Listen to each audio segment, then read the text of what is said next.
saya ditugaskan di Dinas Pemuda dan Olahraga dan jabatan saya adalah ahli pertama pelatih olahraga. Terima kasih. Perkenalkan, nama saya Laurencia Banita Hotmaitan, biasa dipanggil Lauren. Saya bertugas di Badan Kesatuan Bangsa dan Politik. Jabatan saya analis masyarakatan. Terima kasih. Perkenalkan, nama saya Etri Hermiati. Panggilan saya Etri. Saya ditugaskan di Dinas Pemuda dan Olahraga. Jabatan saya ahli pertama pelatih olahraga. Terima kasih. Perkenalkan, nama saya Putra Gunawan Simanjuntak. Dapat dipanggil Putra. Saya ditugaskan di Setko Administrasi Jakarta Timur. Jabatan saya ahli pertama analis hukum. Terima kasih. Halo, perkenalkan, nama saya Muhammad Sabila Rusdi, biasa dipanggil Sabit. Saat ini saya ditugaskan di Badan Pengelolaan Keuangan Daerah. Jabatan saya ahli pertama arsiparis. Terima kasih.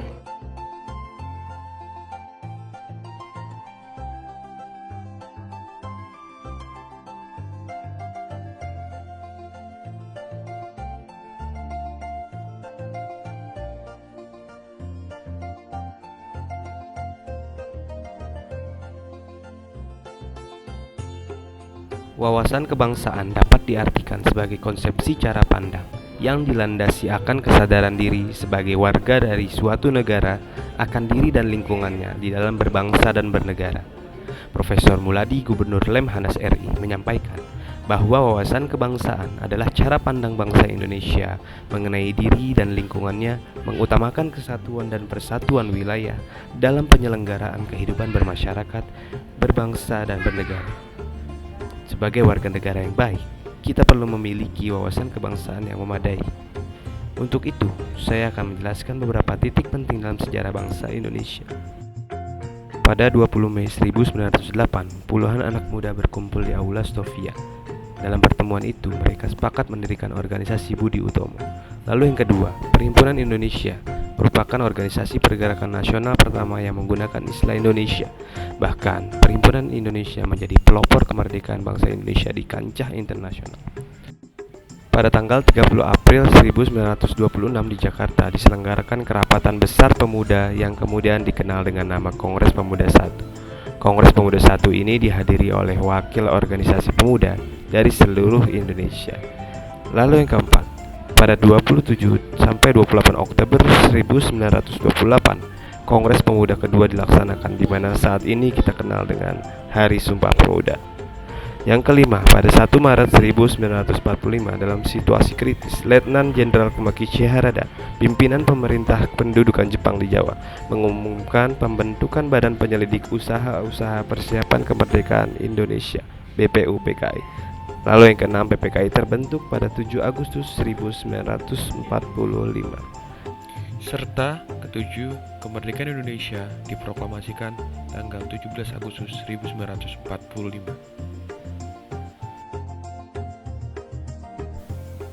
Sejarah bendera merah putih. Pada zaman Hindu-Buddha telah dikenal kata bendera. Bukti ini tertera pada ukiran kaki dinding Candi Borobudur yang dibangun pada abad ke-9 Masehi, yang menggambarkan 3 orang hulu balang yang membawa umbul-umbul berwarna gelap dan terang. Pada ukiran terdapat kata Pataka yang berasal dari bahasa Sanskerta yang berarti bendera. Warna merah putih menjadi simbol perjuangan para pahlawan untuk melawan kolonialisme.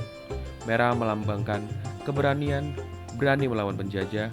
Putih melambangkan kesucian, niat suci para pahlawan untuk membela dan memperjuangkan kemerdekaan Indonesia. Sangsaka merah putih dijahit oleh Fatmawati, istri Presiden pertama Republik Indonesia I.R. Soekarno. Atas permintaan Soekarno kepada pimpinan Departemen Propaganda Jepang, Senenbu, Chairul Basri diberitakan mengambil kain dari gudang di Jalan Pintu Air untuk diantarkan ke Jalan Pegangsaan nomor 56 Jakarta. Bendera merah putih dikibarkan pada proklamasi kemerdekaan bangsa Indonesia tanggal 17 Agustus 1945 di Jalan Pegangsaan Timur nomor 56, kini Jalan Proklamasi.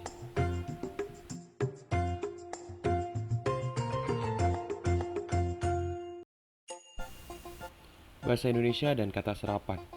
Bahasa adalah identitas suatu bangsa.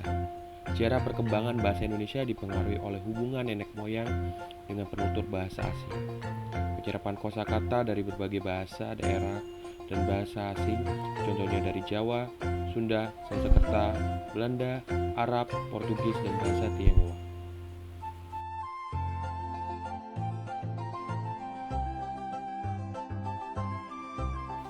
Nama Indonesia pertama kali dipublikasikan oleh James Ricardson Logan tahun 1850 melalui sebuah jurnal ilmiah. Pada tanggal 28 Oktober 1928, nama Indonesia diperkenalkan sebagai nama tanah air, bangsa, dan bahasa dalam Kongres Pemuda II. Puncaknya, nama Indonesia resmi diproklamirkan sebagai nama bangsa yang merdeka pada tanggal 17 Agustus 1945. Indonesia memiliki lebih dari 400 suku bangsa dan sekitar 700 jenis bahasa dan dialek lokal. Keberagaman itu sesuai dengan semboyan Bhinneka Tunggal Ika, walau berbeda tetapi tetap satu.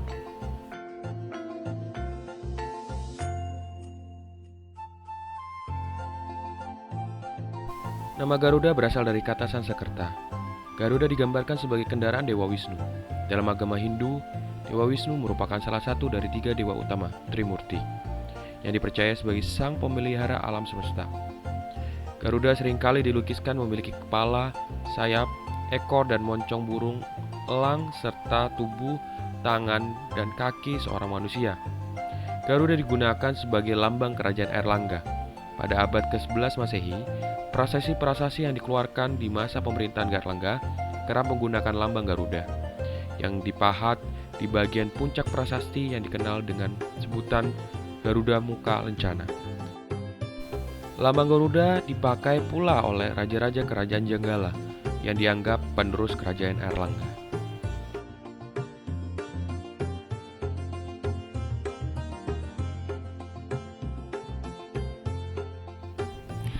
Simbol keindonesiaan yang selanjutnya yaitu ideologi Pancasila, terdiri dari 5 sila yang berisi ketuhanan yang Maha Esa, kemanusiaan yang adil dan beradab, persatuan Indonesia, kerakyatan yang dipimpin oleh hikmat kebijaksanaan dalam permusyawaratan perwakilan, serta keadilan sosial bagi seluruh rakyat Indonesia.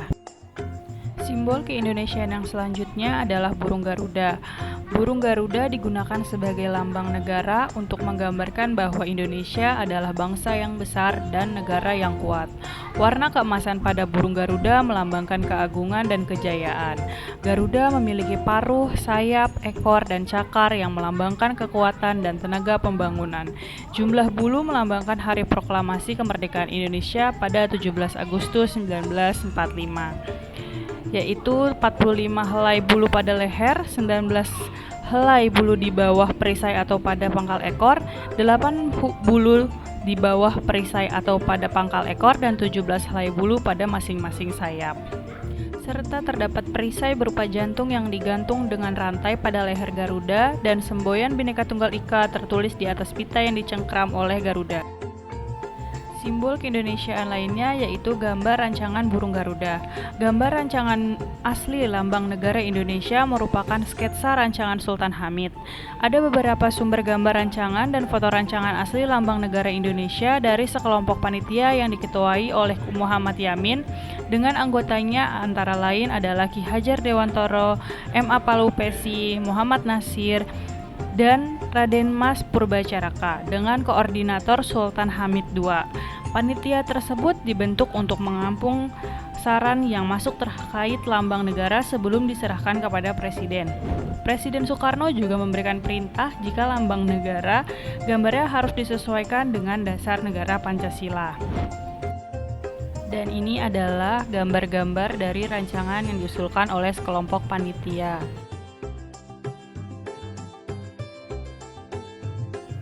Simbol keindonesiaan selanjutnya yaitu sejarah penciptaan lagu Indonesia Raya.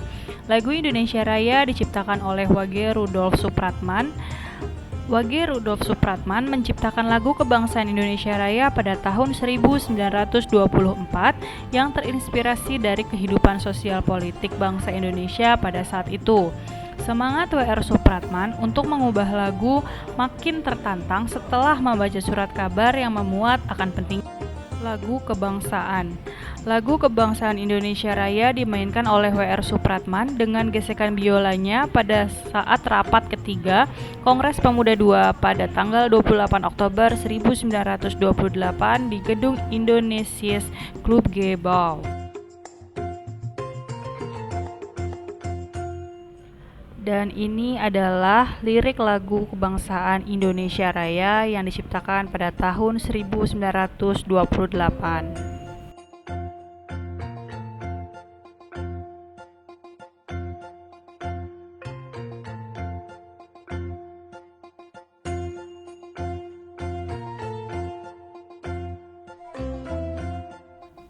Selanjutnya, sejarah perumusan proklamasi. Sidang BPU PKI pertama berlangsung pada tanggal 29 Mei hingga 1 Juni 1945. Dalam pidatonya, di sidang BPU PKI pada tanggal 1 Juni 1945, Soekarno mengemukakan prinsip-prinsip dasar negara untuk pertama kalinya yang dinamakan Pancasila. Sidang BPU PKI membentuk panitia kecil dan kemudian dilanjutkan dengan pembentukan panitia 9 yang menghasilkan Piagam Jakarta tanggal 22 Juni 1945 yang di dalamnya terdapat rumusan dasar negara. Sidang kedua berlangsung tanggal 10 sampai 17 Juli 1945 menghasilkan pernyataan Indonesia Merdeka, pembukaan, dan batang tubuh UUD 1945.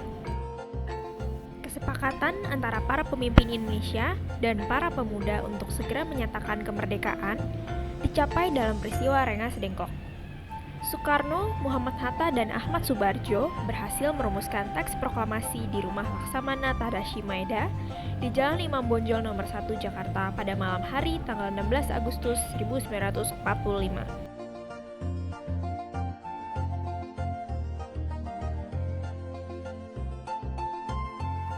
Dalam perjalanannya, bangsa Indonesia memiliki sejarah yang sangat panjang dalam rentang waktu yang sangat panjang pula. Perjuangan bangsa Indonesia dalam merebut dan mempertahankan kemerdekaan sepenuhnya adalah hasil perjuangan para pahlawan dan para bapak dan ibu bangsa. Kemudian bisa dilihat dari foto-foto berikut ini. Perlawanan terhadap penjajahan mulai dari Aceh hingga Papua, mulai dari perjuangan bersenjata, diplomasi, sosial, ekonomi, dan budaya, merupakan proses menuju kemerdekaan seutuhnya. Melalui perjuangan itulah tercapai kemerdekaan Negara Kesatuan Republik Indonesia.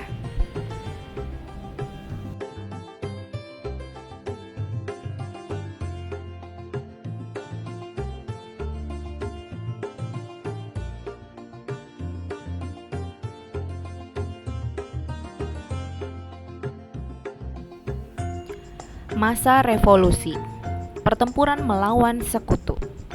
Dalam mewujudkan kemerdekaan, terjadi perebutan kekuasaan di berbagai daerah di Indonesia, baik dengan jalan kekerasan maupun perundingan. Para pemuda yang tergabung dalam BKR berusaha memperoleh senjata. Di seluruh penjuru tanah air, Indonesia terjadi berbagai pertempuran. Pihak Indonesia menilai bahwa sekutu melindungi kepentingan Belanda. Kehadiran mereka ditentang yang dengan sendirinya menimbulkan bentrokan bersenjata. Bahkan perkembangan menjadi sebuah pertempuran. Pada 10 November 1945 terjadi pertempuran besar di Surabaya. Di daerah Ambarawa terjadi pertempuran besar lainnya, yaitu Palagan Ambarawa yang dimulai dari 20 November 1945 hingga 15 Desember 1945. Satu peristiwa heroik lainnya yang menjadi tonggak revolusi adalah peristiwa Bandung Lautan Api. Peristiwa pembumi hangusan ini terjadi pada tanggal 24 Maret 1946.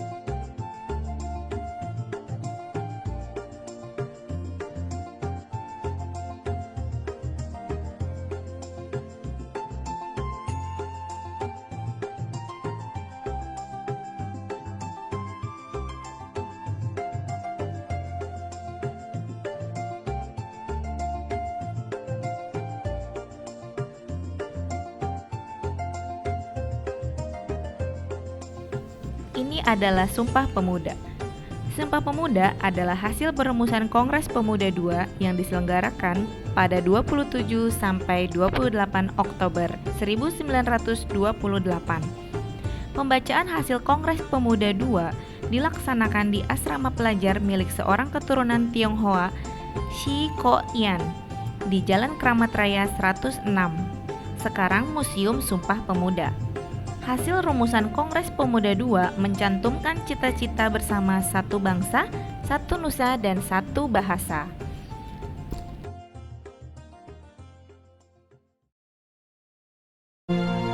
Proklamasi.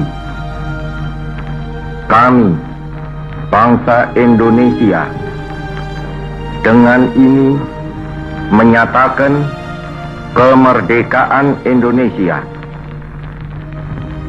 Hal-hal yang mengenai pemindahan kekuasaan dan lain-lain diselenggarakan dengan cara saksama dan dalam tempo yang sesingkat-singkatnya. Jakarta, 17 Agustus 1945, atas nama bangsa Indonesia, Soekarno, Hatta.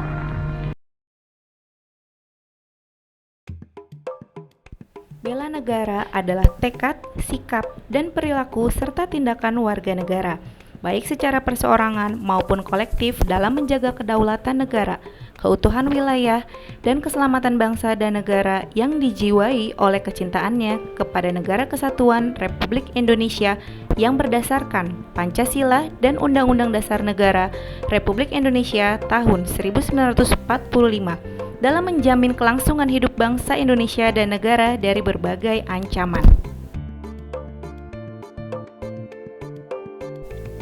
Salah satu implementasi cinta tanah air adalah menyiram pekarangan rumah, yang merupakan bagian dari menjaga tanah dan pekarangan serta seluruh ruang wilayah.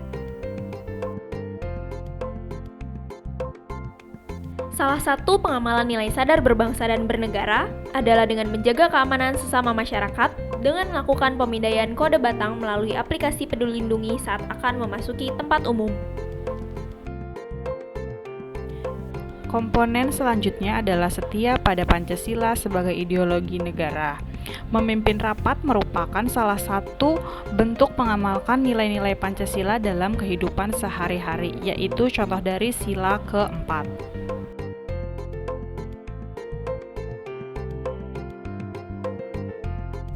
Komponen selanjutnya adalah rela berkorban untuk bangsa dan negara. Implementasi kegiatan yang bisa kita lakukan adalah turut serta dalam kegiatan bela negara.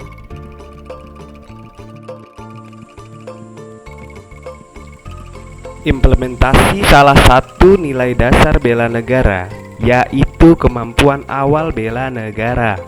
Salah satu indikator dari kemampuan awal bela negara adalah gemar berolahraga. Untuk menjadi ASN profesional yang berkarakter, saya menerapkan kemampuan awal bela negara dengan peregangan tubuh setiap hari sebelum berangkat dari rumah menuju kantor. Hal ini saya lakukan agar tubuh tetap prima dan siap untuk menjalankan tugas yang diberikan kepada saya.